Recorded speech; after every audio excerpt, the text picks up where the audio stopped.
सावित्री 2 बेटों की माँ थी। उसे इस बात पर बड़ा घमंड था। वो मानती थी कि बेटे घर की शान होते हैं। ये ले सावित्री, मिठाई खा, मेरे यहाँ पोती पैदा हुई है।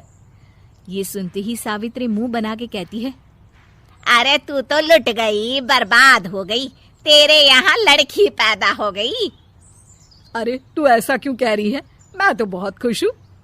अरे जब तेरी पोती के पीछे तुझे खर्चे पर खर्चे करने पड़ेंगे ना, तब ये तेरी सारी खुशी गम में बदल जाएगी। पहले लड़की की पढ़ाई लिखाई का खर्चा, फिर उसकी शादी का खर्चा।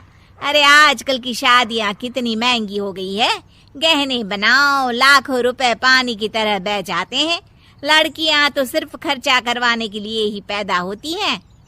इस तरह लड़कियों के प्रति अपने विचार व्यक्त करते हुए सावित्री ममता को लंबा चौड़ा भाषण देके चली जाती है। अब तो आप लोग इस कहानी में सावित्री देवी का पात्र अच्छी तरह समझ ही गए होंगे। कुछ समय बाद सावित्री की बड़ी बहू भी एक लड़की को जन्म देती है। फिर क्या था, सावित्री पूरा आसमान सर पर उठा लेती है। हे भगवान, ये तू मुझसे किस जन्म का बदला ले रहा है? अरे मैं तो मंदिर में रोज आकर तुझसे कहती तो थी कि मुझे एक पोता चाहिए, और तूने मुझे पोती दे दी। इतनी मिठाइयाँ और प्रसाद चढ़ाने का क्या फायदा हुआ? तभी सावित्री की बहू निशा कहती है, क्या माँ जी, आप भी इतनी सी बात पर नाराज हो गई हैं? देखिए तो आपकी पोती कितनी सुंदर है, बिल्कुल आप पर गई है। अरे चुप कर, तुझे 9 महीने इतने महंगे महंगे काजू बादाम फल फ्रूट खिलाने का फायदा क्या हुआ? मेरे तो सारे पैसे बर्बाद हो गए। ये सुन सावित्री का बड़ा बेटा अजय कहता है, माँ, तुम सिर्फ नाम के लिए 2020 में रहती हो। असल में तुम्हारा दिमाग सैकड़ों साल पुरानी सोच रखता है। आज के जमाने में लड़का और लड़की में कौन फर्क करता है? मैं तो बहुत खुश हूँ कि भगवान ने मुझे लक्ष्मी के रूप में बेटी दी है। लेकिन सावित्री पर अजय की बातों का कोई असर नहीं होता। नालायक, अपनी पत्नी की जबान बोल रहा है। मेरा बड़ा बेटा तो हाथ से गया। लेकिन सावित्री देवी हार मानने वाली नहीं थी। वो पोते की चाह में अपने छोटे बेटे विजय की शादी करवा देती है। कुछ समय बाद आखिरकार वो दिन आ ही जाता है जब सावित्री की छोटी बहू गर्भवती हो जाती है। सावित्री इतनी खुश हो जाती है कि वो बच्चे के जन्म से पहले ही सारे मोहल्ले में ढिंढोरा पीटने लगती है। ये क्या सावित्री, तू तो पोते के जन्म से पहले ही मिठाई बांट रही है। पहले पोता पैदा तो होने दे, और फिर क्या पता अगर पोते की जगह पोती पैदा हो गई तो।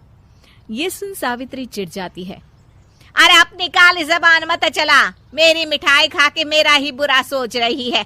बड़ी आई, ला मेरी मिठाई वापस कर। देख लेना, इस बार मेरे यहाँ पोता पैदा होगा, पोता। लेकिन ठीक इसका उल्टा होता है। सावित्री की छोटी बहू भी एक लड़की को जन्म देती है। सावित्री फिर से रोना धोना शुरू कर देती है और अपनी छोटी बहू को कोसते हुए भला बुरा कहने लगती है। देखते ही देखते ये सावित्री की रोज की आदत हो जाती है।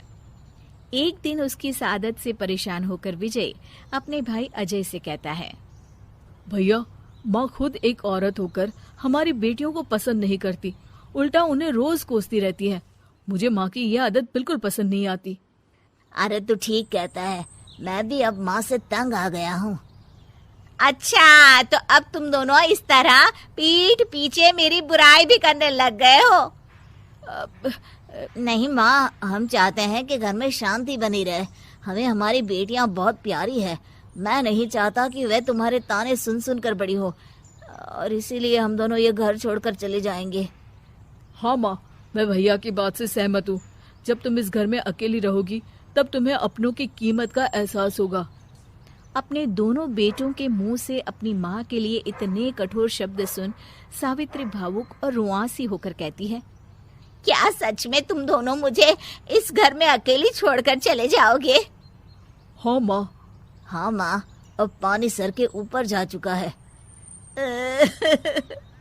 मैं तुम दोनों के बिना नहीं रह सकती। अपनी सास के आंसू देख अजय और विजय की पत्नी अपने पतियों से लड़ पड़ती है। अरे जिसे जाना है वो जाए, मैं माँ जी को छोड़कर कहीं नहीं जाने वाली। भाभी, आप ये क्या कह रही हैं? वही जो तुम सुन रहे हो, दीदी बिल्कुल सही कह रही है। हम बेटियों के संस्कार हमें सिखाते हैं कि सास माँ समान नहीं बल्कि माँ ही होती है और उस माँ की जिंदगी भर सेवा की जाती है। बेटे अपना फर्ज भूल सकते हैं, लेकिन बेटियां नहीं।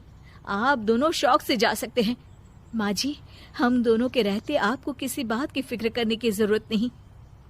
फिर क्या था, सावित्री के ऊपर छाए बेटों के घमंड के बादल उसकी बेटी स्वरूप बहुओं के तेज के आगे आंसू के रूप में परिवर्तित होकर सावित्री की आंखों से बहने लगते हैं और वो उन दोनों को गले लगा लेती है। मैं जिंदगी भर बेटियों को कोसती रही, लेकिन आज तुम दोनों को देख मुझे समझ आ गया कि बड़े अभागे होते हैं वो लोग जिनके घर बेटियां नहीं होती।